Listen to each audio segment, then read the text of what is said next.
हाँ, तो बच्चों आज हम लोग पढ़ेंगे जो हमारा वस्तुनिष्ठ की जो श्रृंखला चल रही है उसी तारतम्य में आरओ पुस्तक कक्षा 12वीं हिंदी की जो हम तैयारी कर रहे हैं अभी वस्तुनिष्ठ के लिए, तो उसी तारतम्य में आज हम लोग पढ़ेंगे धर्मवीर भारती को, है ना? उनका एक संस्मरण है काले मेघा पानी दे। लेकिन आपसे एक बार ज़रूर बताना चाहता हूँ मैं आपको कि आप इस वीडियो को पूरा देखेंगे तो आपको बहुत अच्छा समझ में आएगा। आप अधूरी वीडियो देखेंगे तो आपको कुछ भी समझ में नहीं आएगा। तो आपसे निवेदन है मेरा कि आप वीडियो को पूरा देखें और हम लोग चलते हैं पाठ्य पुस्तक के जो पाठ है उसके ओर।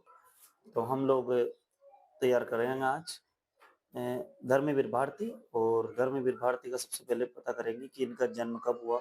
सन 1926 में इनका जन्म हुआ था, है ना? इलाहाबाद उत्तर प्रदेश में हुआ था, ठीक है। और इनको भी देखो पद्मश्री मिल चुका है। पद्मश्री बहुत महत्वपूर्ण लोगों को मिलता है, बहुत कम लोगों को मिलता है। व्यास सम्मान और साहित्य के कई अन्य राष्ट्रीय पुरस्कार इनको प्राप्त हुए। और एक बात ध्यान रखेंगे, इनका जो एक उपन्यास है, कभी पूछे आपसे प्रश्न, कहीं इनका एक उपन्यास है गुनाहों का देवता। तो गुनाहों का देवता जो उपन्यास है वो लोकप्रिय उपन्यास है जो आजादी के बाद इसका विशिष्ट स्थान रहा। और इनकी एक एक और उपन्यास है इनका सूरज का सातवां घोड़ा, जिस पर हिंदी फिल्में भी बन चुकी है ना? ध्यान रखेंगे। तो इनका एक लोकप्रिय उपन्यास है सूरज का सातवां घोड़ा, जिस पर हिंदी फिल्म बनी है। ध्यान रखेंगे इस बात का कि इनका एक लोकप्रिय उपन्यास है सूरज का सातवां घोड़ा और दूसरा उपन्यास है गुनाहों का देवता। और सूरज के सातवें घोड़े पर, जो सूरज का सातवां घोड़ा है, इस पर एक फिल्म बन चुकी है। और हम लोग इसके पाठ की ओर चलेंगे अब। तो ये प्रस्तुत संस्मरण है ना? ये ध्यान रखें, काले मेघा पानी दे जो है कौन सी विधा है, संस्मरण जो कि धर्मवीर भारती के द्वारा लिखी गई है और लोक प्रचलित विश्वास और विज्ञान के द्वंद्व का सुंदर चित्रण है, ठीक है। तो इसके बारे में भी हम समझेंगे, लेकिन बिना समय गंवाए पहले हम लोग वस्तुनिष्ठ प्रश्न की ओर चलेंगे। लेकिन उससे पहले हर बार की तरह बोलना चाहूंगा कि आप चैनल पर नए हैं तो चैनल को एक बार सब्सक्राइब जरूर कर लें और बेल आइकन को दबा दें, तो आपको विषय संबंधित नई नई वीडियो मिलती रहेगी। चलते हम लोग प्रश्न उत्तर की ओर। तो अब हम लोग करेंगे इसी की तैयारी।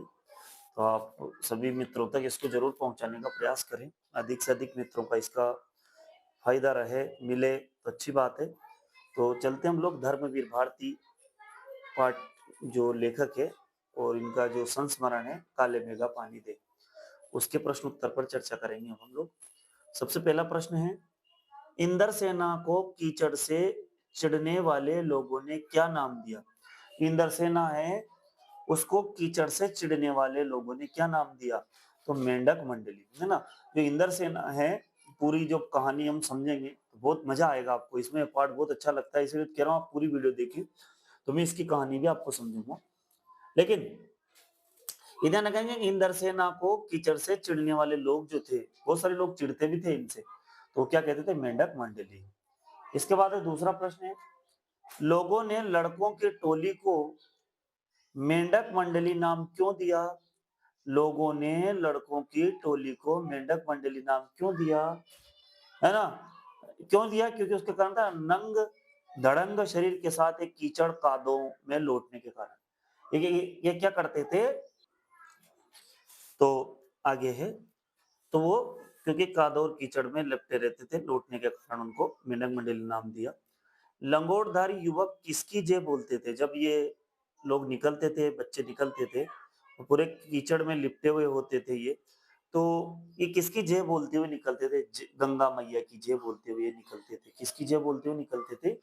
गंगा मैया की जय बोलते हुए निकलते थे। आगे देखते हैं, लेखक बचपन से किससे प्रभावित है? प्रश्न नंबर चौथा है, लेखक बचपन से किससे प्रभावित है? तो लेखक बचपन से आर्य समाज से प्रभावित है ना? वो किससे प्रभावित था? आर्य समाज से प्रभावित था लेखक, ठीक है। इसके बाद आगे देखते हैं, प्रश्न नंबर पांचवा, लेखक किस सभा का उपमंत्री था? है ना, ये उपमंत्री था। किस सभा का उपमंत्री था वो? किस सभा का था? कुमार सुधार सभा का। किसका सा? कुमार सुधार सभा का ये उपमंत्री था। ध्यान रखेंगे इस बात का कि किसका उपमंत्री था? कुमार सुधार सभा का। प्रश्न नंबर छठा, गुड़धानी से क्या अभिप्राय है? तो गुड़ और चने से बना लड्डू, है ना? तो गुड़ और चनों से जो बना लड्डू है, उसका गुड़धानी से क्या अभिप्राय है? गुड़ और चने से बना लड्डू। प्रश्न नंबर 7वां, जीजी ने इंद्रसेना पर डाले हुए पानी को क्या कहा? इंद्र देवता को इंद्र देवता को अर्घ्य देना। अर्घ्य देना है ना, क्या देना? अर्घ्य। तो इंद्र देवता को अर्घ्य देना। ठीक है, तो जीजी ने इंद्रसेना पर डाले हुए पानी को क्या कहा?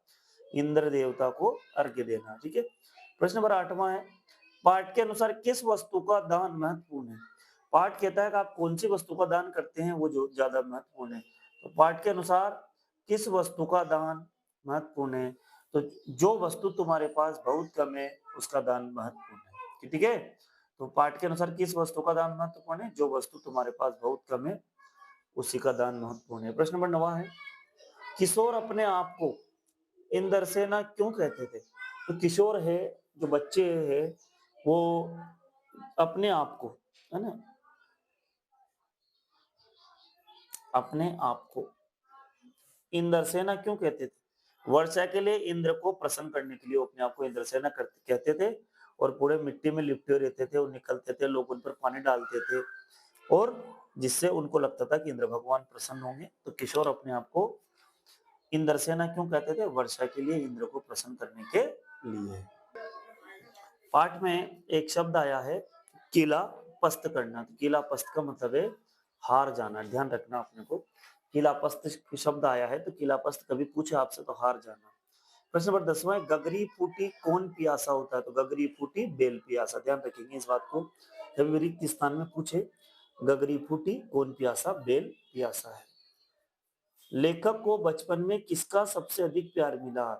तो लेखक को बचपन में जीजी का सबसे ज्यादा प्यार मिला। उनकी जो जीजी थी, उनकी दीदी थी, उसका उन्हें सबसे ज्यादा प्यार मिला। इसके बाद प्रश्न नंबर 12, जन्माष्टमी पर बचपन में लेखक 8 दिनों तक झांकी सजाकर क्या बांटता था? जन्माष्टमी पर बचपन में लेखक 8 दिनों तक झांकी सजाकर क्या बांटता था? पंजीरी। क्या बांटता था वो? पंजीरी बांटता था। ध्यान रखिए इस बात के, छोटे छोटे प्रश्न हैं जो कि बहुत ही महत्वपूर्ण है ये प्रश्न। तो वो झांकी सजाने के बाद क्या बांटते थे? वो रोज झांकी सजाते थे 8 दिनों तक, और फिर पंजीरी बांटते थे। ध्यान रखना, पंजीरी आप सभी जानते हो, गांव में जन्माष्टमी पे धनिये का जो पाउडर होता है उसको खोपरा घी में सेक करके वो बनाया जाता है, नारियल वगैरह डाला जाता है, किसके, इसे पंजीरी बोलते हैं। तो पंजीरी वो बांटते थे। इसके बाद आगे देखते हैं कि जीजी किस महाराज की बात करती थी? तो जीजी जो है वो किस महाराज की बात करती है? तो जीजी जो है वो किस महाराज की बात करती है? गांधी जी की। तो ध्यान रखें किस महाराज की बात करती है जीजी? गांधी जी की। हर छठ त्योहार पर लेखक क्या करता है? हर छठ त्योहार पर लेखक क्या करता है? छोटी रंगीन कुलैयों में भूजा भरता है। ध्यान रखेंगे, छोटी रंगीन जो कुलैया है उसमें भूजा भरने का काम करता है हर छठ त्योहार पर। हर छठ एक त्योहार है, पूरा नाम है। हर छठ त्योहार पर लेखक क्या करता है? छोटी रंगीन कुलैयों में भूजा भरता है। और भूजा क्या होता है? भूजा का मतलब होता है भुना हुआ अन्न, है ना। भूजा का मतलब क्या होता है? भुना हुआ अन्न, है ना। इसके बाद इस भूजा में जो भुना हुआ अन्न, कौन कौन सा अन्न भराता था? एक चना, मटर, अरवा चावल और गेहूं, ये 4 भुने हुए भराते थे। चना, मटर, अरवा चावल और गेहूं। अब आपसे पूछे अरवा चावल का अर्थ क्या होता है? प्रश्न नंबर 15वां बन जाएगा, अरवा चावल क्या होता था? अरवा चावल का अर्थ है धान को बिना उबाले निकाला गया चावल। जब भी हम धान में से चावल निकालते हैं तो उबाल करके निकालते हैं। तो यदि धान को बिना उबाले यदि उसमें से चावल निकाल दिए जाए तो उन चावल को अरवा चावल कहते हैं। कौन से चावल कहते हैं? अरवा चावल। इसके बाद प्रश्न नंबर 16वां है कि जेठ का 10 तपा का अर्थ है। जेठ में 10 तपा चलता है, 9 तपा, 10 तपा, आपने देखा होगा 9 तपा चल रहा है, 10 तपा 9 तपा ने 9 दिन तक तपना है ना, 9 दिन तक तेज गर्मी पड़ना। 10 तपा ना 10 दिन तक गर्मी पड़ना। तो जेठ माह में तपते हुए 10 दिन को 10 तपा कहा जाता है। इस बात का ध्यान रखेंगे, 10 तपा का मतलब है जेठ माह में तपते 10 दिन। प्रश्न नंबर 17वां है, देख बिना त्याग के दान नहीं होता। देख बिना त्याग के दान नहीं होता कहते हुए दीदी ने लेखक के मुंह में क्या डाला? देख, बिना त्याग के दान नहीं होता, कहते हो दीदी ने लेखक के मुंह में क्या डाला? मठरी। ध्यान रखना। जैसे ही वो लेखक उनसे रूठ गया तो दीदी ने उसे मनाते हुए कहा कि देख भाई, बिना त्याग के दान दान नहीं होता, ये कहते हुए लेखक के मुंह में उन्होंने मठरी को ठूंस दिया। प्रश्न नंबर 18वां है, जीजी की दृष्टि में किसके बिना दान नहीं होता? जीजी की दृष्टि में किसके बिना दान नहीं होता? उनकी जीजी का कहना था कि तब दान त्याग के बिना नहीं होता। तो दोस्तों, इसी तरह से ये 18 प्रश्न मैंने आपके लिए निकाले हैं और इन्हीं प्रश्नों से आपका काम चल जाएगा। आपकी परीक्षा में इन्हीं से संबंधित प्रश्न पूछे जाएंगे। तो आप लोग इनको अच्छे से तैयार करें और जब आप अच्छे से तैयार करें तो कमेंट बॉक्स में कमेंट जरूर करें कि आपको कैसे लगे ये प्रश्न, आपको कितना फायदा मिल रहा है, इस बात का भी आप कमेंट बॉक्स में कमेंट करें। और आपकी जब इच्छा होगी तो हम इस पाठ को भी पढ़ेंगे, लेकिन समय नहीं है हमारे पास इतना, है ना? परीक्षाएं बहुत नजदीक है और बहुत कम समय में हम लोग तैयारी कर रहे हैं। तो आप लोगों का बहुत अच्छा लगता है, आप लोग जो ये देखते हैं वीडियो, और इनके बारे में और भी नई-नई जानकारियाँ मिलेगी, तो मैं आपको अगली वीडियो में ज़रूर देने का प्रयास करूँगा। तो आप लोगों ने यहाँ देखा, ये संस्मरण था इनका, और इनके बारे में जो-जो भी जानकारियाँ थी, वो मैंने आपको बताई दी, है ना? और इनका एक श्रेष्ठ गीति काव्य भी है, उसके बारे में भी आपको थोड़ी-सी जानकारी दे दूँ। तो इनका एक श्रेष्ठ गीति काव्य है ये यहाँ पर लिखा हुआ है ना?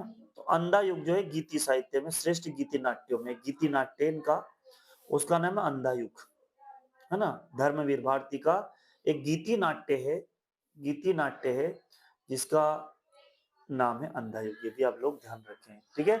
और इसी के साथ ये वीडियो देखने के लिए आपका बहुत-बहुत धन्यवाद। लगातार आप चैनल पर बने रहें, और भी आपको कोई भी विषय वस्तु में समझ में नहीं आता तो आप मुझे कमेंट बॉक्स में कमेंट भी कर सकते हैं, और आप मुझे फ़ोन भी लगा सकते हैं। सभी दोस्तों का बहुत-बहुत धन्यवाद।